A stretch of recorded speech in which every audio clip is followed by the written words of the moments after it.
By the early 1770s, George Washington had reached a difficult conclusion. British authority had limits, and for years, Washington had tried moderation. We'd seen petitions and boycotts, legislation, economic pressures, but the Crown kept responding the same way, and that was with force. Troops were stationed in different cities throughout the colonies, customs officials were protected by soldiers, and laws were enforced without colonial consent. And Washington believed government only worked when authority rested on legitimacy, so consent mattered, trust mattered, and British authority now relied on power, not on mutual agreements. Now that distinction mattered deeply to Washington. As a former soldier, he understood what military force was meant to do. It was supposed to protect society, not dominate it.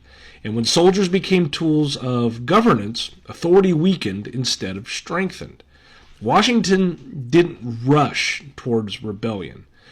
He still hoped Britain would change course, but he no longer believed Parliament would voluntarily limit itself. So the problem wasn't one tax or one law or just one violent incident. It was a pattern. So British authority had crossed a line from governance to control. And Washington began to see that colonial rights could not survive inside, that system. And once authority lost legitimacy, Washington understood that obedience was no longer guaranteed. Only resistance was guaranteed.